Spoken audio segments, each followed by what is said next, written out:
Honey badgers are well known for being absolute ball-biting menaces, going around slapping lions, fighting entire packs of hyenas, and pretty much squaring up to anything looking at them in a remotely hostile manner. But Stoffel, the star of today's video, I can guarantee you will make you question everything you thought you knew about the ball-biting honey badger. So get comfy, grab some snacks, because this will be quite the watch.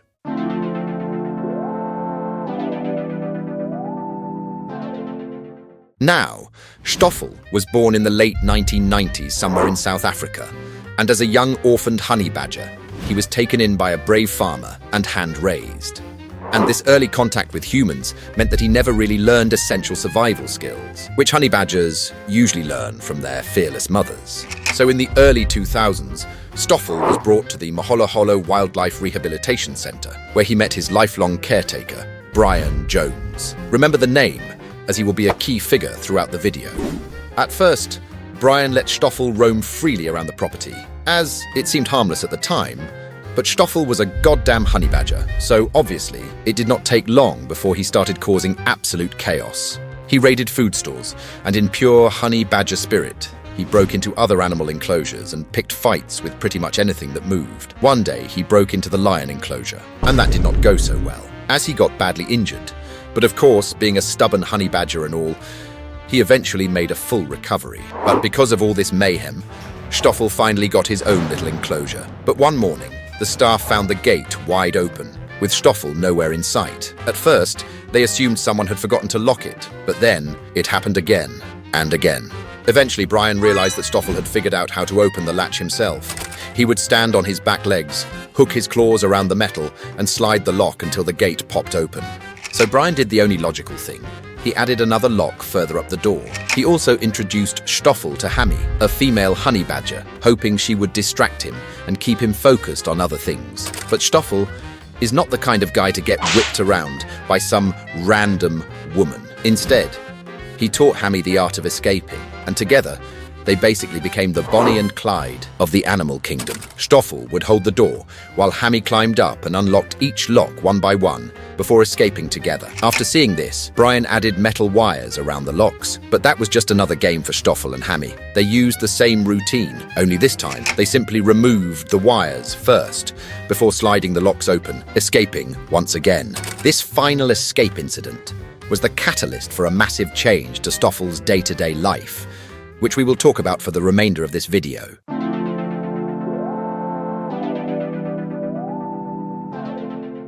You see, Brian had decided to build him a proper enclosure, a secure one where Stoffel could not dream of escaping. But what Brian didn't know yet was that he had just started an unprecedented battle of intelligence and stubbornness that would last for years. Brian and the staff decided to build what they called the honey badger Alcatraz. It was meant to be escape-proof, thick concrete walls, smooth surfaces with no grip, and heavy metal gates that locked from the outside. On paper, it was perfect. In reality, it was just the start of Stoffel's greatest mind flex and a testament to how smart honey badgers really are. The means by which this little psychopath managed to escape are just mind-boggling. This next segment will basically be split into 4 different ways Stoffel escaped, each one more absurd and unbelievable than the other. If you've enjoyed the video so far, then please do honor the algorithm gods by absolutely smashing that like button, and maybe subscribe if you haven't already.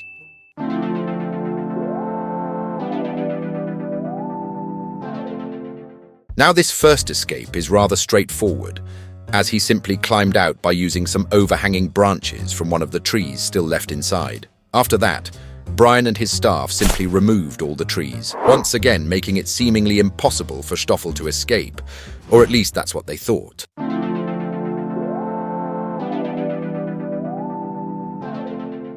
You see, now that they had taken away Stoffel's climbing privileges, he had to get creative. And over the next few weeks, Stoffel kept getting out of his enclosure, and the staff, including Brian, just could not understand how. After inspecting the enclosure, there should not have been any way for such a small creature to get out over the towering walls.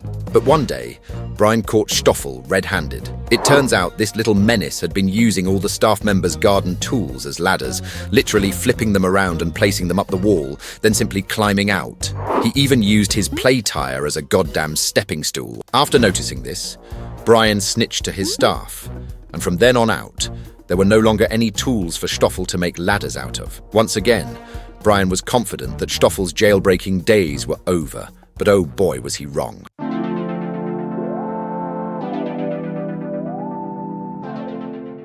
Instead of folding like some grass-eating soy boy, Stoffel put his big brain to work and started thinking. And once again, this little shit was out and about looking for trouble. Although this time, it did not take long to figure out how. You see, Stoffel had basically gone around his enclosure, digging up several rocks and rolled them all into the same corner, stacking them on top of each other until they were just high enough for him to get his little claws over the edge. Now, this is some next-level problem-solving skills. Naturally, Brian and his staff had to go around digging up pretty much every medium-sized rock in his enclosure. And now, there literally could not be any feasible way for Stoffel to actually escape. No tools, no branches, no stones, no nothing, just grass and dirt. But still, as you could probably guess, Stoffel still had one straight-up genius card up his sleeve.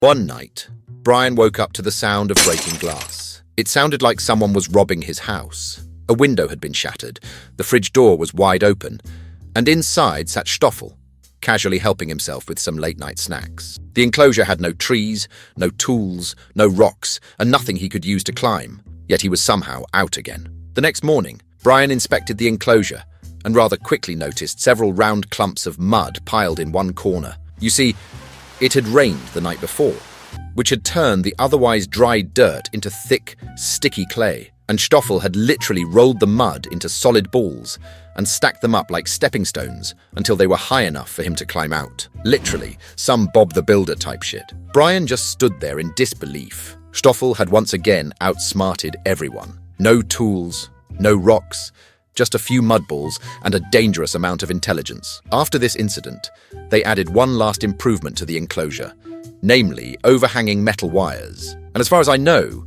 this actually marked the last time Stoffel managed to get his ass outside the Great Walls.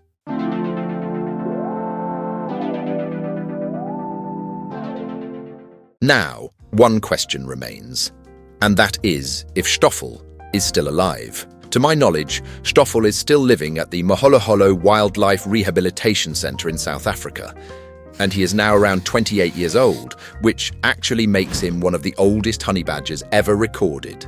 Basically too stubborn to die, or maybe even the afterlife cannot contain him. He continues to live with his longtime companion, Hammy, the same female honey badger that once helped him pull off some of the most unbelievable escapes ever recorded. Together, they have become local legends, drawing visitors from all over the world who come to see the most intelligent and stubborn duo in the animal kingdom. According to the center, Stoffel now lives a calm and comfortable life, spending most of his days resting and eating, with the occasional reminder of his old, mischievous self. Even though his escape artist days are long behind him, he remains one of the most famous animals on Earth, the honey badger that literally refused to be contained. Anyways, that's all I got for today. If you enjoyed it, I'm sure you'll enjoy some of the others on screen as well. And of course, remember to leave a like and maybe even subscribe if you haven't already.